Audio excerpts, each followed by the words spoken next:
जय एस्ट्रो पाठशाला में आपका स्वागत है। आज हम बात करेंगे एस्ट्रोनॉमी में आंतरिक ग्रह जो होते हैं उसका संयुति काल। आंतरिक ग्रह का संयुति काल। आंतरिक ग्रह का मेरा मतलब यहाँ पर है बुध और शुक्र। जैसा कि आप चित्र में देख रहे हैं, सूर्य बीच में है, फिर बुध है, उसके बाद पृथ्वी है और उसके बाद भचक्र है। ग्रह दो तरह के होते हैं सौरमंडल में। आंतरिक ग्रह बुध और शुक्र हैं। इनकी अंतर्युति और बहिर्युति के लिए पहले हम बात कर चुके हैं।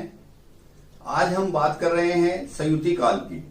इसी प्रकार बाकी के तीन ग्रह मंगल, बृहस्पति, शनि बाह्य ग्रह हैं। वह पृथ्वी से इस तरफ हैं ये, और आंतरिक ग्रह पृथ्वी के इस तरफ हैं। सूर्य और पृथ्वी के बीच में है, जबकि बाह्य ग्रह में पृथ्वी बीच में आती है। तो आज हम बात करेंगे संयुति काल कैसे देखते हैं किसी ग्रह का। जैसे बुध और शुक्र का संयुति काल एक जैसा होगा। बुध 88 दिन में अपना एक कक्षा का चक्र, जो ये बुध आप चित्र में देख रहे हैं, ये 88 दिन में पूरा कर लेता है। बुध अपना चक्र 88 दिन में पूरा कर लेता है और पृथ्वी अपना एक चक्र 365 दिन में पूरा करती है। उससे थोड़ा सा ऊपर समय उसको लगता है। तो संयुति काल का सिंपल मतलब यह है कि बुध ग्रह को दोबारा उस स्थिति में आने में, जैसे वो यहां पर मिला, दोबारा आने में कितना समय लगेगा उसकी गणना है, जो कि हमें गोचर में काम आती है। हम उसका लाभ उठा सकते हैं वहां पर। तो इसको समझते हैं चित्र के द्वारा। जैसा कि मैंने आपको बताया कि बुध 88 दिन में एक अपना कक्षा चक्र पूरा करता है और पृथ्वी 365 दिन से थोड़ा ऊपर समय लेती है। अब इसको हम चित्र के द्वारा समझते हैं। सूर्य मध्य में है। सूर्य के बाद जहां बुध पथ लिखा हुआ है, एरो के निशान लगे हुए हैं, वह बुध की कक्षा है। और जहां P1 P2 लिखा हुआ है और पृथ्वी पथ लिखा हुआ है, यह पृथ्वी है। और उसका मार्ग लिखा हुआ है तीर के निशान से कि पृथ्वी किस तरफ को घूम रही है। उसके बाद आप देख सकते हैं आउटर पर डॉटेड भचक्र पथ है। यह भी तीर के निशान की तरफ चल रहा है, जिससे कि हमें भोगांश पता लगते हैं। सूर्य बुध के बिल्कुल समीप है। जो बुध की कक्षा है सूर्य के समीप है।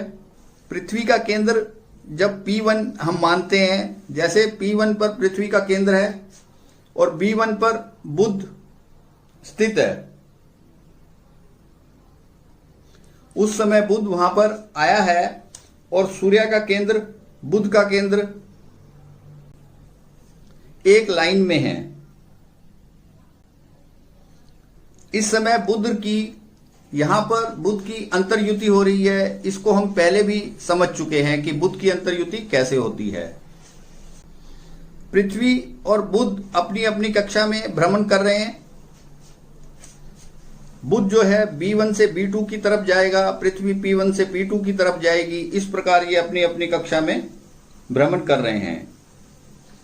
लेकिन 88 दिन के बाद बुध वापस जब B1 पर आया तो पृथ्वी वहां नहीं थी। P1 जो पृथ्वी थी वो P2 पर चली गई।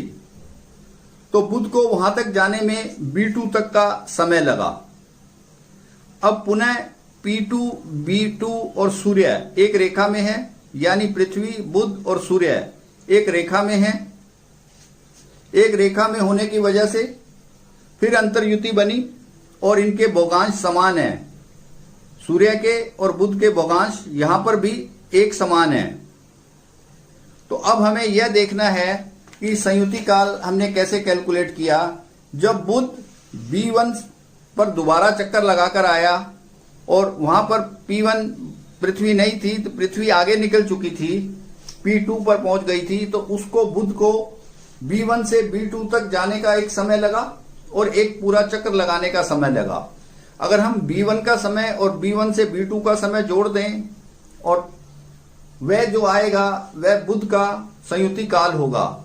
यानी P1 से P2 तक पृथ्वी जितने समय लेगी उतना ही बुध एक पूरा B1 का चक्कर लगा लेगा और फिर उसके बाद B2 तक का जो चक्कर लगाएगा, इन दोनों को जोड़ेंगे तो ये एक समान आएगा। हम इसको ये कह सकते हैं कि ये बुध का संयुति काल अंतर्युति से हुआ। अब इसको बहिर्युति से समझते हैं। बहिर्युति की हम पहले बात कर चुके हैं, उसको चित्र के द्वारा समझ भी चुके हैं। तो बहिर्युति क्या बनी यहां पर, जब पृथ्वी P3 पर है और बुध वापस घूमकर B1 पर आ गया। इस समय पृथ्वी, सूर्य और बुध एक रेखा में है। यहां पर सूर्य मध्य में है, पृथ्वी और बुध के मध्य में है। इसको हम कहेंगे बहिर्युति, इसको हम कहेंगे बहिर्युति। यहां पर भी सूर्य और बुध के भोगांश एक समान है, यह बुध की बहिर्युति कहलाएगी। यहां से दोनों आगे चलते हैं। पुनः बुध घूमकर वापस B1 पर जब आता है, पुनः बुध घूमकर B1 पर आता है तो पृथ्वी वहां नहीं मिलती, उसको B2 तक जाना पड़ता है। B2 पर भी एक युति बनती है। B2 पर जो युति बनती है वो पृथ्वी, सूर्य और बुध के मध्य बनती है, एक रेखा में है। तो हमें ये समझ आ रहा है कि जब बुध एक चक्कर लगाकर B1 से B2 तक पहुंचा, वो एक्स्ट्रा टाइम उसका हुआ। इसी प्रकार आप चित्र में नीचे देख रहे हैं, बुध B3 पर था जब इसकी बहिर्युति बनी थी, और उसके बाद दोबारा जब बुध B2 पर पहुंचा तो हम देख सकते हैं कि B4 पर बुध है। तो बुध को समय लगा B3 से चलकर पूरा राउंड लेने का, और उसमें B3 से B4 तक जाने का समय जो लगा वो संयुति काल बहिर्युति का हुआ। क्योंकि यहां पर पृथ्वी P3 से P4 पर पहुंची, उसको जितना समय पृथ्वी को लगा P3 से P4 पर पहुंचने में, उतना समय बुध को B3 से एक राउंड लगाकर दोबारा B4 तक पहुंचने में जो समय लगा, यानी B3 प्लस B4 का जो समय लगा, उसको हम कह सकते हैं कि यह संयुति काल हुआ। यह संयुति काल किसका हुआ? यह संयुति काल बुध का हुआ। ऐसे ही ठीक इसी तरीके से हम समझ सकते हैं शुक्र का संयुति काल। उसको कैसे समझेंगे? जहां पर हमने बुध लिखा है वहां हम शुक्र को लिख देंगे, बाकी स्थितियां समान रहेंगी और गति का थोड़ा सा फर्क होगा। जो शुक्र की गति होगी और पृथ्वी की गति होगी, पृथ्वी की गति स्लो है और शुक्र की गति तेज है। इस प्रकार जैसे हमने बुध के बारे में समझा, ठीक इसी प्रकार हम समझ सकते हैं कि पृथ्वी की गति देखने के लिए, शुक्र के लिए संयुति काल निकालने के लिए हमें सेम फार्मूला लगाना पड़ेगा और हम उस रिजल्ट तक पहुंच जाएंगे। तो हमें इससे यह पता लगा कि आंतरिक ग्रह तेज चलते हैं, वो सूर्य के नजदीक होते हैं, उसके भोगांश ज्यादातर हमें पंचांग में देखने पड़ते हैं, क्योंकि इनकी गति इतनी तेज होती है कि हम अंदाजे से नहीं चल सकते। हालांकि बाह्य ग्रह जो हैं वो हमें सूचित कर देते हैं कि कितनी दूर होंगे और कितनी गति पर होंगे, क्योंकि उनकी गति काफी इनके अपेक्षा स्लो होती है। तो हमने संयुति काल को समझा आंतरिक ग्रह का।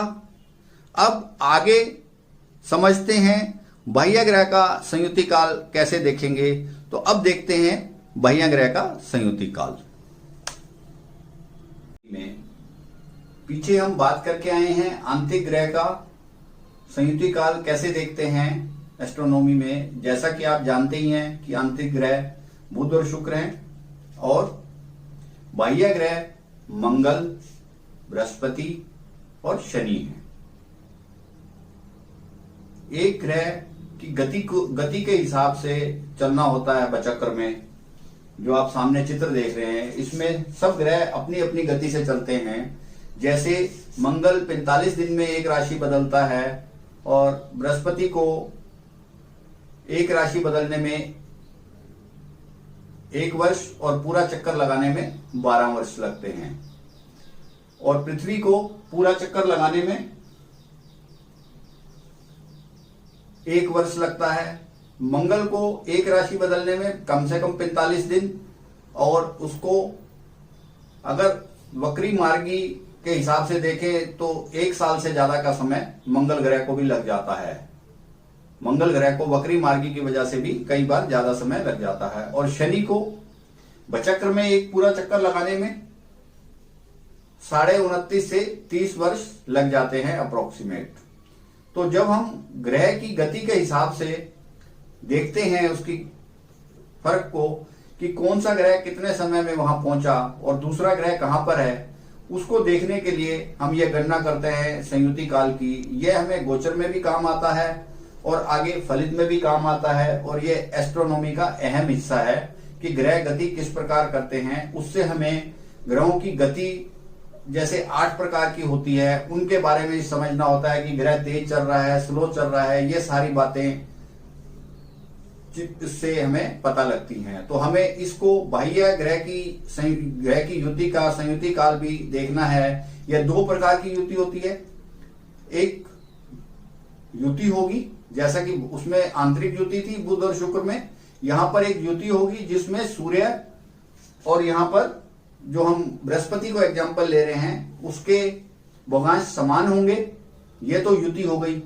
और जब सूर्य बृहस्पति के सामने चला जाएगा 6 राशि घूमकर, तो उसको हम बाह्य युति कहेंगे, और इसको युति कहेंगे। क्योंकि जब वो सामने चला जाएगा तो वो दूर हो जाएगा, सूर्य से 180 डिग्री दूर चला जाएगा, तो वो बाह्य युति कहलाएगी। और ये युति कहलाएगी जब वो सूर्य और गुरु का भोगांश समान होगा। आइए चित्र को देखते हैं। चित्र में सेंटर में सूर्य है। ये जो पृथ्वी पथ लिखा है मैंने, ये पृथ्वी घूम रही है अपने पथ पर तीर के निशान में। उसके बाद गुरु का पथ लिखा है, ये गुरु घूम रहा है अपने तीर के निशान में। और उसके बाद बाहर बचक्र पथ लिखा है, यह भी तीर के निशान में घूम रहा है। तो इसको संयुति काल भी कहते हैं और सिंडोइक पीरियड भी कहते हैं। तो अब हम इसको समझते हैं चित्र के द्वारा।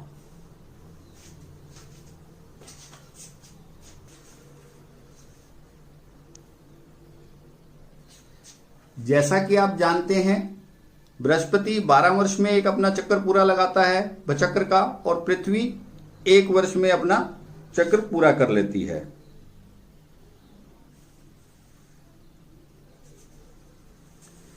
अब चित्र में आप देखिए पृथ्वी एक समय पर P1 पर है, पृथ्वी P1 पर है और बृहस्पति G1 पर है। इस समय पृथ्वी बृहस्पति और सूर्य के बीच में है और सूर्य के भोगांश और गुरु के भोगांशों का अंतर 180 डिग्री है, यानी 6 राशि आगे। दोनों आगे चलते हैं, पृथ्वी की गति तेज है, दोनों आगे चलते हैं, पृथ्वी की गति तेज है। वह एक चक्र पूरा कर दोबारा जब P1 पर आती है, 1 वर्ष में अपना चक्कर लगाकर पृथ्वी दोबारा जब P1 पर आती है, तो G1 पर जो गुरु था वो गुरु आगे चला जाता है। क्योंकि गुरु की गति स्लो है, वो धीरे धीरे चलकर G2 पर पहुंच जाता है। जब पृथ्वी P2 पर पहुंचती है और गुरु G2 पर होता है, तो यह भी सूर्य के सामने 180 डिग्री की दूरी हो जाती है। पृथ्वी बीच में है, एक तरफ गुरु है और एक तरफ सूर्य है। तो इसको भी हम बाह्य युति कहेंगे, विपरीत युति कहेंगे। बाह्य युति को विपरीत युति भी कहा जाता है। विपरीत युति मतलब आमने सामने, सातवीं दृष्टि पड़ेगी दोनों की एक दूसरे पर, तो ये विपरीत युति कहलाएगी।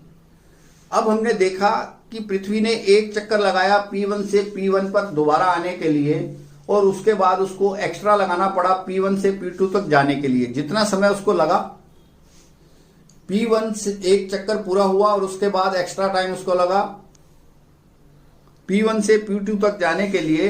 अगर इन दोनों को हम जोड़ देंगे तो ये पृथ्वी का संयुति काल हुआ। ये पृथ्वी का संयुति काल हुआ गुरु के लिए। गुरु ने जितना समय लिया G1 से लेकर G2 में जाने में, पृथ्वी ने उतना समय लिया। एक P1 का पूरा चक्कर लगाया प्लस P1 से P2 तक जो समय लिया, उन दोनों को यदि जोड़ दें तो वो गुरु का पृथ्वी का और गुरु का संयुति काल आपस में हो गया। तो इस प्रकार हमने जाना कि पृथ्वी का संयुति काल गुरु ग्रह से, हमने बाह्य ग्रह से कैसे देखा। अब ये युति में भी इसका फल होता है। युति में हम इसको कैसे देखेंगे, अब हम इसको समझते हैं युति से। पृथ्वी P1 पर है और गुरु G3 पर है। अब हम देखते हैं पृथ्वी P1 पर है और गुरु G3 पर है।